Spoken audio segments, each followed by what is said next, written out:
할렐루야. 4월 18일 목요일 새벽 기도를 시작하겠습니다. 사도신경으로 우리의 신앙을 고백합니다. 나는 전능하신 아버지 하나님 천지의 창조주를 믿습니다. 나는 그의 유일하신 아들 우리 주 예수 그리스도를 믿습니다. 그는 성령으로 잉태되어 동정녀 마리아에게서 나시고 본요 빌라도에게 고난을 받아 십자가에 못 박혀 죽으시고 장사된 지 사흘 만에 죽은 자 가운데서 다시 살아나셨으며 하늘에 오르시어 전능하신 아버지 하나님 우편에 앉아 계시다가 거기로부터 살아있는 자와 죽은 자를 심판하러 오십니다. 나는 성령을 믿으며 거룩한 공교회와 성도의 교제와 죄를 용서받는 것과 몸의 부활과 영생을 믿습니다. 아멘. 찬송가 200장 찬양하시겠습니다. 찬송가 200장입니다.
구약성경 열왕기상 8장 1절부터 11절까지 말씀입니다. 구약성경 열왕기상 8장 1절부터 16절까지 말씀입니다. 다 찾으신 줄 알고 저 여러분들이 한 절씩 교도하도록 하겠습니다. 열왕기상 8장 1절부터 11절까지 말씀입니다. 이에 솔로몬이 여호와의 언약궤를 다윗성 곧 시온에서 메어 올리고자 하여 이스라엘 장로와 모든 지파의 우두머리 곧 이스라엘 자손의 족장들을 예루살렘에 있는 자기에게로 소집하니 이스라엘 모든 사람이 다 에다닝월 곧 일곱째 달 절기에 솔로몬 왕에게 모이고 이스라엘 장로들이 다 이름에 제사장들이 궤를 맹이라 여호와의 궤와 회막과 성막 안에 모든 거룩한 기구들을 메고 올라가되 제사장과 레위 사람이 그것들을 메고 올라가며 솔로몬 왕과 그 앞에 모인 이스라엘 회중이 그와 함께 그 궤 앞에 있어 양과 서로 제사를 지냈으니 그 수가 많아 기록할 수도 없고 셀 수도 없었더라. 제사장들이 여호와의 언약궤를 그 성전의 내소인 지성소 그릇들의 날개 아래나 그릇들이 그 궤 처소 위에서 날개를 펴서 궤와 그 채를 덮었는데 채가 되므로 채 끝이 내소와 성소에서 보이나 밖에서는 보이지 아니하며 그 채는 오늘까지 그곳에 있으며 그 궤 안에는 두 돌판 외에 아무것도 없으니 이것은 이스라엘 자손이 애굽 땅에서 나온 후 여호와께서 저희와 언약을 맺으실 때 모세가 호렙에서 그 안에 넣은 것이라. 제사장이 성소에서 나올 때 구름이 여호와의 성전에 가득하며 함께 있습니다. 제사장이 그 구름으로 말미암아 능히 서서 섬기지 못하였으니 여호와의 영광이 여호와의 성전에 가득함이었더라. 아멘. 할렐루야. 네, 오늘도 새날을 우리에게 주셨습니다. 하나님께서 은혜와 평강으로 함께해 주시기를 축복합니다.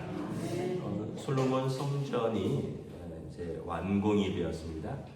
건축한 기간만 7년이 걸렸고요.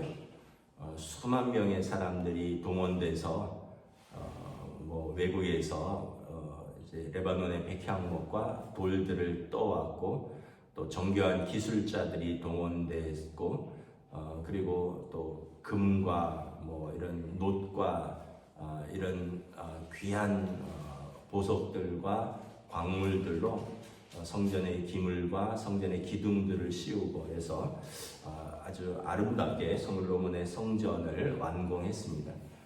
이제 가장 중요한 절차가 남았죠. 성전이 성전되려면 그곳에 하나님의 말씀이 있고 하나님의 임재가 있어야 하는 것입니다. 그래서 8장 1절에 보면 이제 여호와의 언약궤를 시온성 다윗성에 있었는데 이것을 메어서 이제 성전으로 솔로몬 성전으로 옮겨옵니다. 다시 말하면 광야에서 회막을 이제 고정된 성전이 대체하는 이 의미를 보여주는 것입니다. 2절에 보면 이때는 그 에다나임 월 일곱째 달 절기인데 일곱째 달 절기는 초막절 또 장막절이라고 하는 절기입니다. 초막절, 장막절은 어떤 의미냐면 하나님께서 이스라엘이 광야 40년 동안 우리가 이렇게 초막에서 살면서 그 유랑민 생활을 했는데 하나님께서 우리를 돌보시고 먹이고 입히고 옷이 헤어지지 않고 신발이 떨어지지 않았다. 그래서 이제 매달 7월이 되면 매년 7월, 그러니까 이스라엘의 7월입니다. 이게 음력하고 비슷하고요. 우리로 말하면 양력으로는 한 9월쯤 되는데 추수감사절하고 절기가 비슷하게 맞아 떨어집니다. 그래서 모든 그 곡물과 또 과실들을 추수할 때 이것들을 넣어서 장막에 드리면서 일주일간 예배와 축제를 벌이는데 우리로 말하면 이제 추수감사절이고요. 그리고 이때는 초막절, 장막절 그러면서 이스라엘의 광야에서 하나님께서 그들을 돌보신 것을 기뻐하고 감사하고 기억하는 절기인데 이때 이제 장막 언약궤를 솔로몬 성전으로 메어오는 거죠. 그러니까 의미가 있는 거죠. 광야 40년 동안 광야 40년은 그 인생을 의미합니다. 어떤 면에서 보면 또 영원한 하나님 나라에 들어가는 사도행전을 보면 광야 교회라는 표현을 썼고요. 우리 인생 또 우리가 교회를 통해서 하나님 나라로 들어가는 그 과정들인데 이 과정에 하나님께서 우리와 함께 하셨다라는 것입니다. 그래서 이스라엘 장로들이 다 모이고 제사장들이 어깨에 궤를 맵니다. 언약궤는 어깨에 메고 옮기도록 되어 있습니다. 이런 어떤 상자 같은 건데 이제 그 채를 메고 그래서 웃사가 이거를 말에다 술에다 싣고 옮기는데 소가 뛰어서 웃사가 그것을 잡았다가 죽잖아요. 다윗 시대 때. 그래서 베레사 웃사 하나님 웃사를 치셨다. 그러니까 모든 것은 절차대로 해야 되는 거죠. 그래서 언약궤는 제사장들이 어깨에 메고 채에 꿰서 어깨에 메고 올립니다. 그리고 5절에 이 언약궤가 들어올 때 수많은 양과 소와 기쁨과 감사의 제사를 드립니다. 우리로 말하면 헌당식 이렇게 될 수도 있겠고, 여러분 교회가 아무리 교회를 아름답게 지어도 거기에 하나님의 임재, 하나님의 말씀이 없다면 교회가 될 수 없듯이 이 성전에 언약궤가 들어오지 않으면 이제 진정한 성전이 될 수 없기 때문에 그렇습니다. 7절에 보면 그리고 이제 이 언약궤를 지성소 안에 모십니다. 성전에 네 소가 있다 그랬죠. 성소가 있고 지성소가 있는데 성소는 the holy place, 거룩한 곳이라는 뜻입니다. 지성소는 지극히 거룩한 장소라는 뜻입니다. The most holy place, 가장 거룩한 곳에 하나님의 언약궤가 이렇게 놓여지는 거죠. 언약궤 안에는 무엇이 들었는가? 9절에 두 돌판 외에는 아무것도 없었습니다. 옛날에는 아론의 쌍난 지팡이와 아론의 리더십, 대제사장의 리더십을 세워주는 것이죠. 그리고 만나 항아리가 있었고 언약궤가 있었는데 이제 언약궤 솔로몬의 성전에 들어올 때 언약궤 안에는 이제 두 돌판 외에는 아무것도 남아 있지 아니하니라. 이 언약궤가 중요한 것이 아니라 언약궤 안에 있는 두 돌판이 중요한 거죠. 십계명의 두 돌판인데 이것은 오늘로 말하면 좀 기억하기 쉽게로 말하면 계약서입니다. 계약서. 출애굽기 19장 20장에 보면 하나님께서 모세를 통하여 이스라엘 백성과 계약을 맺죠. 내가 너희에게 계명을 주노니 계약의 내용은 이렇습니다. 너희가 이 명령과 규례와 법도를 다 지켜서 행하면 나는 너희 하나님이 되고 나는 너희를 지키고 보호하고 복을 주겠노라. 이스라엘 백성이 아멘 아멘 하죠. 그러니까 쌍방의 계약이 표시되어 있고요. 그리고 쌍방의 의무가 있는 것입니다. 이스라엘 백성은 하나님의 명령과 규례와 법도를 지켜 행하는 것, 순종, 말씀에 대한 순종이 있고요. 그럴 때 하나님께서 그들의 하나님이 되고 그들을 지키고 그들을 보호하시고 복 주신다. 근데 이제 언약이 깨어지면 이제 쌍방의 의무나 이런 것이 해제가 되는 것입니다. 그래서 이 언약궤의 안에 있는 십계명의 두 돌판은 계약서라는 거죠.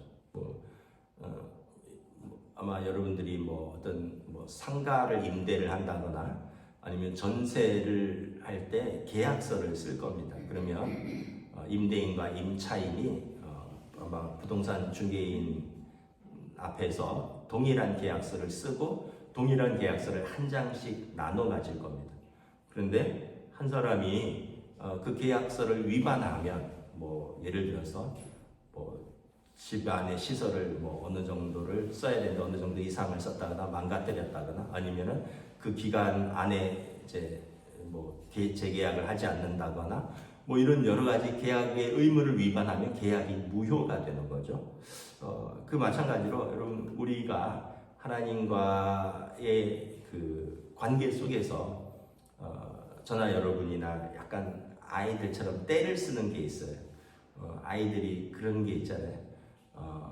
아빠 엄마 말에는 순종은 안 하면서 용돈은 꼬박 받아야 되고 또 아빠 엄마가 뭐 이렇게 좀 도와달라고 집안일을 뭐 이렇게 하면은 그거는 힘들어하면서 또 아빠 엄마한테 뭐 때 되면 사야 될 건 사야 되고 받아야 할 건 받아야 되고 뭐 약간 우리에게도 그런 게 있어요. 우리도 하나님 아버지 하나님 말씀에 대한 어떤 사랑과 또 순종은 좀 부족하면서 하나님 이건 들어주셔야 됩니다. 하나님 이건 해주셔야 됩니다. 약간 좀 우리도 철없는 아이와 같은 그런 것이죠. 그럼에도 불구하고 부모가 어떻게 자녀들을 계속 격려하면서 다독여가면서 또 그러면서 이제 장성한 분량에 이르도록 끌어가잖아요. 하나님께서 다윗에게 뭐라고 말씀하셨습니까? 내가 너희를 사울처럼 버리지 않겠다. 사람 채찍과 인생 막대기로 다스려서라도 내가 너희를 내 백성 삼겠다. 그래서 여러분 우리가 말씀에 대한 불순종이 있거나 하나님 보실 때 어긋나가면 사랑의 회초리를 내는 거죠. 인생의 고난도 찾아오고 또 징계도 찾아오는 것입니다. 왜냐하면 이것은 사랑하기 때문에 징계가 없으면 사생자라 말씀하는 거죠. 그래서 포기하지 않으면 하나님의 징계가 있다라는 거예요. 그래서 우리가 다시 징계가 있고 고난이 있으면 다시 돌아보는 거죠. 아, 내가 뭐가 잘못됐나. 그러면서 다시 하나님 앞에 엎드리고 또 하나님 앞에서 또 길을 찾아가는 그런 과정이 이렇게 반복되는 것인데 이게 이제 언약궤 안에 있는 언약이 되는 것입니다.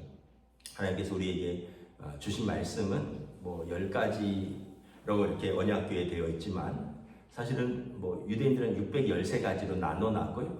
예수님은 2가지로 이렇게 줄여주셨습니다. 하나님 사랑, 사람 사랑해라. 하나님 마음을 다하고 뜻을 다하고 힘을 다해서 너희 하나님을 사랑하고 경외하라. 하나님을 경외한다는 것은 뭐냐면 하나님은 살아계시며 당신을 찾는 의인들에게 복 주시고 마음속에 하나님이 없다 하고 자기 마음대로 행하는 악인들을 하나님이 반드시 심판하신다. 이러한 것입니다. 그래서 우리가 하나님을 경외한다는 건 마음에 하나님이 살아계심을 믿고 그리고 하나님을 두려워하고 사랑하고 그 계명에 순종하려고 하는 것이 하나님을 경외하는 것입니다. 하나님은 하나님대로 하시고 나는 내 방식이 있습니다. 이러면 여러분 하나님 경외하는 것이 아니에요. 하나님 경외하는 것에 대한 의미를 잘 아셔야 됩니다. 자, 그래서 이 언약궤를 넣은 언약궤가 이제 성소 안으로 들어옵니다. 그리고 10절에 보면 제사장이 이거 언약궤를 지성소에 안치하고 나올 때 구름이 여호와의 성전에 가득합니다. 그리고 11절에 제사장이 그 구름으로 말미암아 능히 섬기지 못하였으니 이는 여호와의 영광이 여호와의 성전에 가득하였습니다. 그래서 모세가 성막을 출애굽기에 이제 하나님의 말씀에 따라 성막을 완성을 했을 때 하나님의 그 영광이 구름 가운데 빽빽한 구름 가운데 가득하였다. 그래서 백성이 두려워 떨었다. 이렇게 말씀하고 있습니다. 그래서 이것은 하나님의 임재를 상징하는 것입니다. 이 속죄소라고 하죠. 그 천사가 날개를 펴고 있는 그 밑에 언약궤가 놓이는데 이제 이 날개를 펴고 있는 것은 이제 캐루빔이라고 하는 그리고 언약궤의 뚜껑을 상징하는 것이고요. 언약궤의 뚜껑은 실제로 이제 속죄소고 그곳에 하나님의 임재라고 하는 쉐키나라고 하는데 이스라엘의 백성의 속죄가 이루어지는 하나님의 임재가 일어나는 것입니다. 그러니까 성전은 어떤 곳이냐 하면 하나님의 임재가 있고 그리고 자기 백성에 대한 속죄, 용서함이 이루어진 것입니다. 그래서 지성소에는 예수 그리스도의 이름으로 우리가 오늘도 우리에게 있는 대제사장의 이름으로 그 은혜의 보좌 앞으로 때를 따라 돕는 은혜를 얻기 위하여 담대히 나아가는 것입니다. 은혜의 보좌가 지성소에 있는 속죄소를 말하는 것입니다. 은혜의 보좌, 시은좌, the mercy seat, 자비가 이루어지는 그 장소인 것입니다. 그러니까 우리가 예수님의 이름으로 언제든지 성전에 나오면 하나님께서 그 자기 백성의 죄를 용서하시고 하나님의 은혜로 덮어주신다 이런 뜻입니다. 그래서 우리가 다시 한번 마지막으로 좀 정리해야 될 것은 하나님의 백성은 그러니까 성전의 가장 깊은 지성소에 하나님의 말씀과 언약이 있듯이 사실은 이 언약궤는 분실됐습니다. 바벨론이 쳐들어왔을 때 분실을 했고요. 그리고 예루살렘 성전, 솔로몬 성전, 그 이후에 스룹바벨의 성전, 헤롯 성전은 바벨론에 의해서 헬라에 의해서 로마에 의해서 다 파괴됐어요. 그러니까 눈에 보이는 성전, 눈에 보이는 언약궤, 눈에 보이는 십계명 돌파는 더 이상 존재하지 않습니다. 그러나 우리에게는 뭐가 있습니까? 하나님의 말씀인 성경이고요. 고린도전서에 보면 너희 안에 성령이 거하시니 너희가 곧 성전이라. 우리 몸이 성전이고요. 우리 안에 성령님이 내주하시고, 그렇다면 우리 안에 뭐가 있어야 되느냐? 하나님의 말씀이 있어야 되는 거죠. 말씀에 대한 순종이 있어야 하는 것입니다. 그래서 우리가 말씀을 잘 읽고 또 잘 듣고 또 잘 묵상하고, 그런데 더 중요한 것은 순종이 있을 때 언약이 이렇게 회복이 되고 언약이 성립이 된다.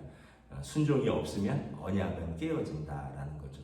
그래서 우리가 더 중요한 것은 말씀에 대한 순종이 하나님을 경외함의 이제 이 외적인 표현이다. 우리가 하나님은 경외하는데 순종은 없다. 그 부모를 사랑하는데 부모님 말씀은 나는 안 듣는다. 이거랑 똑같은 거예요. 그럼 진짜 경외하는지를 알 수가 없는 거죠. 그래서 오늘 말씀은 여호와의 성전, 솔로몬의 성전에 언약궤가 안치됨으로 말씀이 이제 그 안에 지성소에 위치하고 하나님의 임재의 영광이 그것을 가득 채움으로 비로소 솔로몬 성전이 될 수 있는 것입니다. 저와 여러분들의 삶에 하나님의 말씀이 있고 하나님의 말씀에 대한 순종이 있고 하나님의 속죄와 하나님의 은혜와 하나님의 영광을 우리가 맛보는 수 있기를 주님의 이름으로 축복합니다. 기도하겠습니다. 하나님 은혜를 감사합니다. 솔로몬 성전을 7년 동안 완공하고 이제 드디어 다윗성에서 이 언약궤를 제사장들이 메어서 지성소에 안치를 합니다.